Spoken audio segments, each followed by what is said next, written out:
नमस्कार। जैसा कि मैं आपको बता रहा था, अज्ञातवास के बारे में हम बात कर रहे थे और अज्ञातवास जो कि विराटनगर सभ्यता के अंदर पांडवों द्वारा बिताया गया था और इस दौरान दुर्योधन आक्रमण कर देते हैं और आक्रमण का जवाब देने के लिए अर्जुन उतर जाते हैं रण में और बाणगंगा नदी के जल से उन्होंने अपने तीर और कमान धोए और धोकर रण में उतर गए। पहला तीर उन्होंने द्रोणाचार्य के कदमों में चलाया और द्रोणाचार्य समझ गए। तो भीष्म पितामह से बोलते हैं द्रोणाचार्य कि ये देखो, यही अर्जुन ही है ये, क्योंकि उसके तो शिष्य थे, समझ गए थे वो। और उन्होंने ये भी कहा था कि अब अगला तीर आपके चरणों में आएगा। इतने में भीष्म पितामह बोलते हैं कि बिल्कुल आ गया।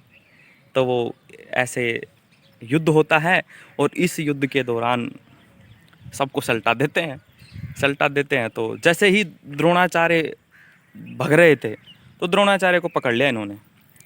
अर्जुन ने द्रोणाचार्य को पकड़ा और अर्जुन ने द्रोणाचार्य को पकड़कर और बोला कि अब आप बताइए कि आपने मेरे को कहाँ देखा और कब देखा। तो बोला, मैं दुर्योधन के दरबार में बताऊंगा सबको कि मैंने आपको छठ को देखा था और ये 14 है ना, इनको इनका अज्ञातवास पूरा होना था। तो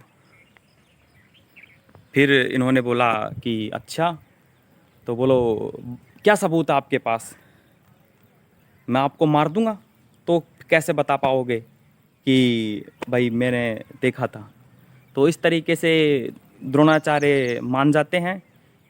तो बोले कि आप बताना कि मैंने इनको देखा था 14 को देखा था। तो अर्जुन बोलते हैं कि ऐसे नहीं मानूंगा, लिख के दे भाई। तो उन्होंने वो कसम वसम दिला ली कि बोल देना। तो जैसे ही दरबार में जाके दुर्योधन बोलते हैं कि आपको हमने अज्ञातवास कंप्लीट होने से पहले ही पकड़ लिया था, तो शर्त के मुताबिक आपको 12 वर्ष का वनवास और 1 वर्ष का अज्ञातवास फिर से दिया जाता है। तो बोला, कैसे पकड़ लिए थे, कब पकड़, किसने देखा। तो बोला, द्रोणाचार्य जी ने देखा। तो बोलो पूछो द्रोणाचार्य जी से। तो पूछे तो द्रोणाचार्य ने पहले समझा रखा था उनको। तो द्रोणाचार्य ने बोला, मैंने तो 14 को देखा था। इस तरीके से उनका अज्ञातवास पूरा हुआ। और आगे की इस कड़ी में हम आपसे जुड़ते हैं। तब तक के लिए बने रहें, अपना और अपनों का ध्यान रखें, ख्याल रखें। ओके।